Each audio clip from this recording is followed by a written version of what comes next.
Hello, Shalom Aleichem. Today we have a learning from Rebbe Nachman's Torah. Rebbe Nachman's Torah on, we're just learning, we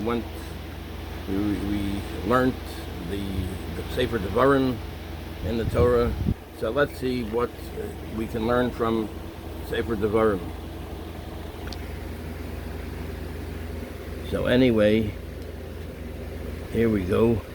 Ele hadvarim asher diber Moshe el kol Yisrael be'ever hanahor be'ever hayarden ba'midbar bo'arava mol suf bein paran uvein tofel belavan b'chatzeros b'di zahav. These are the words that Moses spoke to all Israel on the east bank of the Jordan, in the Red Desert, in the Arava, opposite the Red Sea, in the area of Paran, Tofel, Lavan, Chatzerot, and Di Zahav. These are the words that Moses spoke to all Israel. When an exceedingly great tzaddik speaks, his words are apropos to all of Israel, and each individual can find himself in his words. Rabbi Nachman's wisdom. In other words, everybody can learn something from what a great tzaddik said, and certainly Moshe Rabbeinu. Everyone can learn their particular thing, their nakuda, from what Moshe Rabbeinu or any great tzaddik said. These are the words that Moses spoke to all Israel on the east bank of the Jordan. Be'ever hayarden, ba'midbar. Ele hadvarim asher diber Moshe el kol Yisrael be'ever hayarden. These are the words that Moses spoke to all Israel on the east bank of the Jordan. The land of Israel corresponds to holiness, while the east bank of the Jordan corresponds to Noga, a klipa that contains both good and evil. Moses rebuked the Jews while standing on the east bank of the Jordan before they crossed into the Holy Land, to teach them that they must first subdue the evil before bringing the good into the realm of holiness. Likutei halachot. So in other words, Moshe Rabbeinu and the Bnei Yisrael were standing in the Be'ever HaYarden, in the east bank of the Jordan. That corresponds to Noga, a klipa that's a Kabbalistic term that contains good and evil. So in other words, Moshe rebuked the Jews while standing on the east bank of the Jordan before they crossed into the Holy Land, to teach them that they must first subdue the evil before bringing the good into the realm of holiness. First one has to stop the evil, then one can start bringing the good. Well, one does the best one can, you know. It says, Sur meira va'asei tov. Sur meira, turn away from evil, va'asei tov, and then do good. Anyway, so that's what we can strive to do the best we can to do that. Let's continue. This is very beautiful. These are the words. Parshas Devarim is always read on the Shabbat before Tisha B'Av, since it speaks of the rebuke that Moses gave the Jews for their blemished faith, which caused them to believe the spies and bemoan their entry into the Holy Land, creating the day of weeping for generations. The next Torah portion, Parshas Devarim, is always read on the Shabbat after Tisha B'Av, since it speaks of God's treasury of unearned gifts. See Rashi on Deuteronomy 3:23, through which he gives us the merit to enter the Holy Land. See Rashi on Genesis. Likutei halachot. This is from Likutei Halachot. This is from Reb Nachman. Reb Nachman's Torah.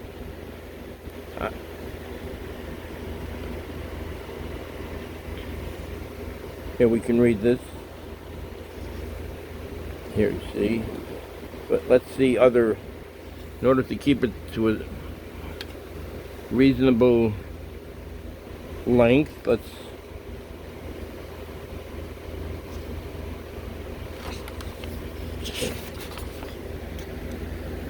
see some different learnings. Eicho esol levadi torchachem umasachem v'ribchem. How can I carry your troubles, your burdens, and your controversies all by myself? So that was Moshe Rabbeinu saying that. How can I carry all by myself? Three people said Eicha. How? Moses, Isaiah, and Jeremiah. Moses saw the Jews at their greatest height. Isaiah saw them as they were falling, and Jeremiah saw them at their lowest point. Yalkut Devarim 801. Moses perceived the difficulty in inculcating the Jewish people with a true sense of justice. Though he established a system of judges and courts, he well knew the problems of sustaining such a system and lamented, Eicha, how can I carry your troubles all by myself? Isaiah observed the Jews after their sense of justice had been corrupted and exclaimed, Eicha, how is it possible that the city of justice, Jerusalem, has become a harlot? Isaiah 1:21. For a perverse sense of justice leads to immorality. Justice continued to deteriorate until the temple was destroyed, causing Jeremiah to lament, Eicha, how the city that was so full of people sits alone. Lamentations 1:1. The rectification of the destroyed temple, and by extension our sense of justice, will take place upon the coming of the Mashiach, who will judge righteously. Likutei Halachot. Lo sakiru fanim b'mishpat kakaton kagadol tishma'un. Lo saguru mipnei ish ki hamishpat le'elokim hu v'hadavar asher yikshe mikem takribun elai ushmativ. Do not show favoritism in judgment. Listen to both small and great. Do not fear any man, because judgment belongs to God. If any case is too difficult for you, bring it to me, and I will hear it. That was Moshe Rabbeinu saying that. So in other words, do not show favoritism in judgment. Don't favor one over the other. Listen to both small and great. Don't just listen to the great one, the big shot, so to speak. You have to listen to both sides, everybody. Do not fear any man. Don't fear people, because judgment it belongs to God. In any case, it is if any case is too difficult for you, bring it to me and I will hear it. Judgment belongs to God. God is the only one who knows how to judge each individual for his deeds in the context of his intentions and circumstances. Only Hashem knows all of everything that people go through, and so he is the one that can, or the situations that they're in, so he is the one that can pass a judgment. But God is the only one who knows how to judge each individual for his deeds in the context of his intentions and circumstances. We must take care never to judge others, for we do not know everything there is to know about a person's reasons for his deeds. So we have to be careful not to judge people, because we don't know about the reasons for people, why they do things. This is very interesting. Re'ei nosan Hashem Elokecha lefonecha es ha'oretz alei reish ka'asher diber Hashem Elokei avosecha loch al tirov yaltechos. See, your God, your Lord, has placed the land before you. Go up and take possession, as God, the Lord of your fathers, has told you. Do not be afraid and do not lose heart. So this is a comment on it. God, your Lord, has placed the land before you. Go up and take possession. What should a person do if he desires to do a mitzvah but cannot? For example, he wants to travel to the Holy Land, but he cannot find an available flight, or he lacks the funds, or it's a time of war, and so on. So what can one do? The answer is that he must never give up the desire to do the mitzvah. If he remains steadfast, the opportunity will present itself. Silakutei halachot. In other words, one has to always want to do the mitzvah of going to Eretz Israel, or whatever mitzvah it would be, a mitzvah that one can't do at the moment. One should never give up the desire to do the mitzvah. Vatikrivun elai kulchem v'tomru nishlacha anoshim lefonenu v'yachperu lanu es ha'oretz v'yoshivu osanu davor es ha'derech asher na'ale bo v'yes ha'orim asher navo aleihem. So this is the story of the Meraglim, the spies. So then all of you approached me and said, let us send ahead men to explore the land for us. They will report back to us about the road that we will go up on and the cities that we will come to. It's like a strategic, how to go to enter the city or the roads and the cities. Okay, you approached me. The spies did not ask Moses for advice.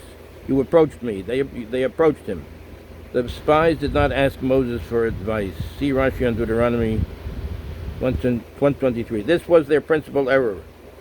Before proceeding on a serious task,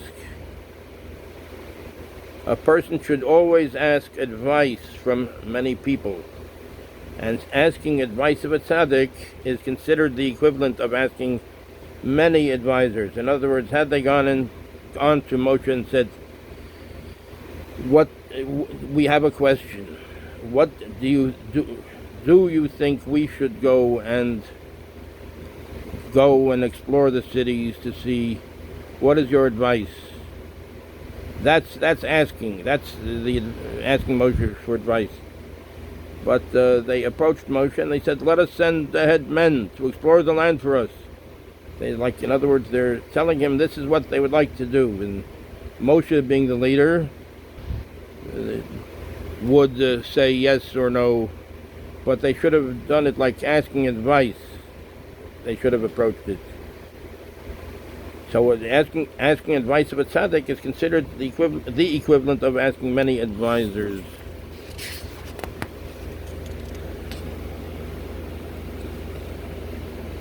This is the Rabbi Nachman's Torah. Breslov insights into the weekly Torah reading.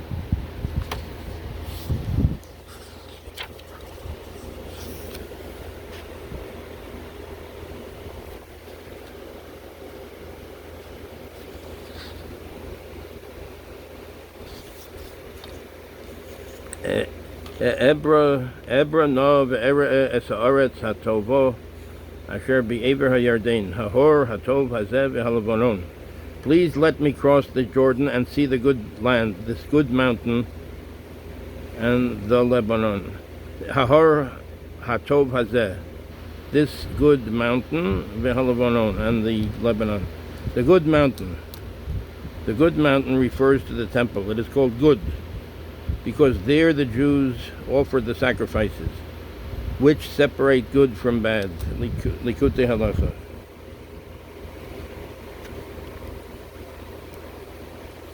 Vayisaber Hashem bi lema'anchem velo shoma Eloi. Vayomer Hashem Eloi Rav loch al tosef daber Eloi od badover hazeh. But God turned himself against me because of you, and would not listen to me. God said to me, you are asking too much. Don't speak to me any more about this. Don't speak to me any more about this. Some things are beyond a person's ability to understand. In such cases, one must remain silent, for silence is a fence for wisdom. It says, Chochma siyog siyog lechochma shtika in Pirkei Avos. It says, silence is a fence, for wisdom. Moses could not understand why he did not merit to enter the Holy Land. The Jews had committed several serious sins in the desert, yet they had been forgiven. By comparison, Moses' error at the waters of strife was very minor. That's when Moses struck the rock with his staff. Instead of Hashem, God had asked Moshe to